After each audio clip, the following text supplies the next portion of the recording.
Good morning, good morning. Welcome to In the Garden with Joyful Living. I am Kimberly Dixon. While we wait for a few people to join us, I am going to go ahead and show you the garden. But before I do that, let me thank our sponsors. Our sponsors of In the Garden with Joyful Living are Love is a Parable, whose mission it is to spread love and love awareness through love education and random acts of kindness. Blackology Coffee, whose mission it is to teach us how to enjoy a delicious cup of black coffee. I'll put the link and my discount code in the comments so that you can enjoy the discount on me. And then our individual patrons of Carolyn Billups, Malcolm Dixon, and Valerie Dixon. While we wait for a few people to join us, let me show you what's happening in the garden this week. I came to you live from the butterfly garden, I think it was last week, and I just want to show you the changes that have occurred in just under a week. Well, just in a week, not under a week. But the milkweed is blooming. That's this plant here. That's a tropical milkweed. Those are dwarf zinnias. This little beauty here is called Obsession-eyed Verbena. That one back there looks much better. But it's just like anything that blooms, they die, then they bloom again. Which are great for seasonal beds because you continuously have color. This is another tropical milkweed. And these are specifically, everything out here is specifically to attract butterflies. But what I'm most pleased with and why I'm coming to the butterfly garden again this week is the sunflowers. This is one of the mammoth sunflowers. And as you can see, it's over 6 feet tall now, just almost 7. But you can see it's about ready to bloom. So probably within a day or two, I'll have a nice giant mammoth sunflower. This one is about ready as well. I don't know if you can see the top of that. I'm just stretching my arm up as far as it'll go just to see if I can show you a peek of it. But the velvet queens are doing fantastic.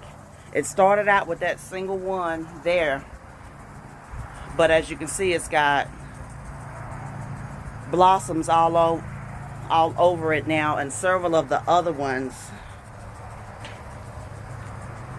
are ready to bloom or have already bloomed. So it is getting down. And here's the other one with a nice healthy stalk on it. It's not quite ready to bloom, but as you can see, it's going to have multiple heads all over it as well, which is going to be gorgeous. We have a few people watching, so I'm going to go ahead and get started this morning. So I wanted to talk to you just a minute about pushing past the point of pain and when enough is enough. So you want to set goals and push towards those goals, but you don't want to push to the point of illness or pain. So when I say by pain, I'm not talking about you tweak something and something's feeling a little off this morning. I'm talking about pain that has been sustained for several days and has become, or even longer when people say something's been hurting them for a few weeks. I'll tell you a story. I guess it was back in 2005, I believe. My back started hurting. I was at the gym one morning and just randomly it started hurting. I went home and I laid down. But when I got ready to get up, I couldn't get up. Well, over the course of weeks and stuff, I did what, heat, ice, anti-inflammatories, those kind of things to try to manage the pain. Well, when I finally went to saw the doctor, I saw the physician's assistant in the office, and she gave me a Z-pack of steroids. It was the magic cure. The pain went away. But within a short amount of time, it came back. I went back to see her, and guess what she did? She gave me another round of steroids. We did that on and off every few months for over a year. When I finally saw my regular doctor, it was because on the day after Christmas, I got up, I had a virus, and after retching over the toilet for a few minutes, I couldn't stand up. So I crawled on my hands and knees to my bedroom and called the doctor's office. When I got to see him, this was somebody I had been seeing for years, and he knew me really well. But he told me, he's like, Kim, when there's chronic pain like that, you don't want to just cover up the pain. You want to find out what's going on. And even if it's someone in this office, when you've got pain like that, I don't want you to see anybody but me. He was a good doctor. I hated it when he retired. Oh, there's a monarch butterfly. Let's see if we can see that before I go any further. You see that? The butterfly garden is in effect this morning. Isn't that beautiful? And monarch butterflies are endangered because they don't have a habitat anymore. But to get back to what I was saying is, turns out I had a severely ruptured disc that, because I had waited so long, physical therapy and other injections and other things of that nature, because I tried them, I didn't go right until surgery. I ended up having to have surgery on my back. Well, yesterday I started feeling pain in my sciatic nerve again, I went ahead and got into bed really early because I could not tolerate sitting. But I'm telling you all of that to say, we are living in a society where everyone says go, go, go, go, go, push, push, push, push, push, manifest, manifest, manifest. But there's a time to do all of that, and then there's a time to say, wait a minute, something is not right. I need to step back. I need to take a look at what's going on with my health, whether that be physically or mentally. When Daddy passed away, it's hard to believe it's been almost a year now. I intentionally stepped back because I needed to take care of my mental health. And today I am stepping back because I know this has the potential to get much worse if I don't take care of it now. So enough is enough. When we are pushing, pushing, pushing, we have to listen to our bodies. We have to listen. What is your body telling you? Are you having constant headaches or something that's hurting you consistently for longer than a day or two? That is a sign that there's something that needs to be checked out. And I don't want us to get so caught up into the manifestation and you gotta push to get what you want. Yes, you do have to do those things, but you gotta listen too.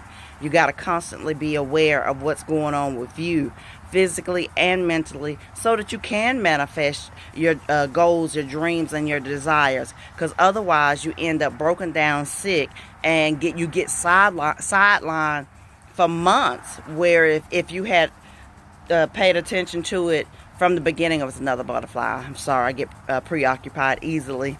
It's like that thing that says squirrel, and my attention is gone.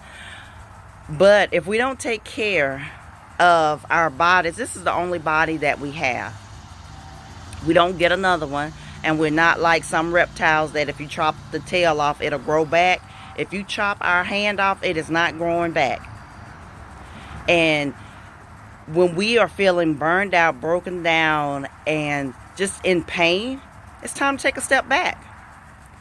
Take a step back, take care of your health, and then you can push the gas pedal on 100 again. But trying to push the gas pedal on 100 when you know you're not in the condition to, just leaves you getting sidelined for months, maybe even a year or two, because your body will completely break down. And it is said, enough is enough. I need a reprieve. You're not going to give it to me. I'm going to take it. And I don't know if you guys have noticed it or not, but the incidences of people that are, I remember growing up, it was people in their late 60s and 70s that had heart attacks and strokes, and especially massive ones where there was no coming back from it. But have you noticed that age is getting less and younger and younger? people in their 30s and 40s are having massive strokes and massive heart attacks. And it's because of our lifestyle. It's because we won't take a break when our body needs it. So this morning, because my sciatic nerve is thumping a little bit this morning, I'm going to take a break. I'm going to work out, but I've already let my trainer know that we need to do some stretches and things of that nature to relieve the pressure in my lower back and not go at it so intensely. Let's look at the butterfly again. I don't know if you can see. Oh, it's leaving. Well, that was a short visit. But I'm just glad to see that the butterfly garden is serving its purpose. So guys, I really just wanted to take a moment this morning to reiterate with you how important it is to take care of your physical body and your mental well-being. Just this past week, Simone Biles, some people criticize that child so harshly for prioritizing her mental health when the pressure was too much. And some people said, well, you know, that's a professional athlete. That's what you should do. No, what you should do is take care of your well-being long term.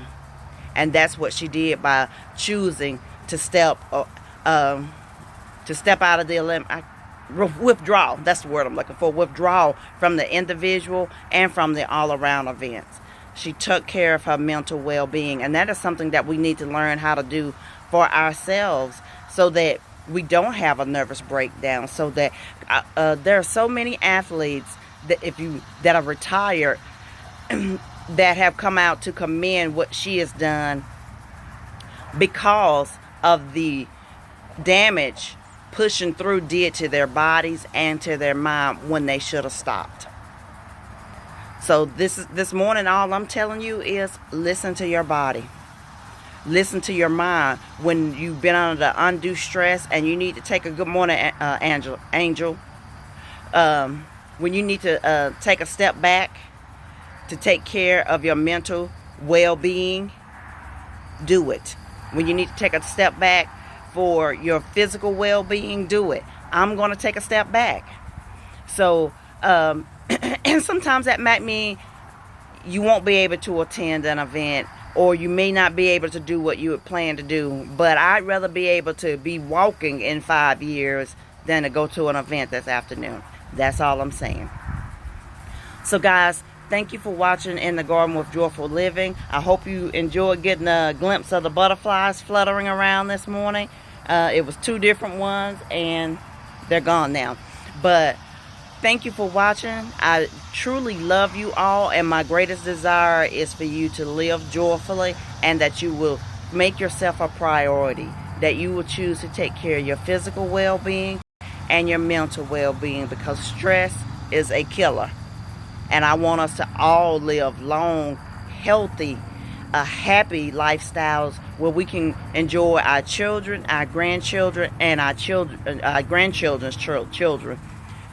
Let's look at the butterfly one more time before it leaves, if we can get it. It's landed on one of the sunflowers,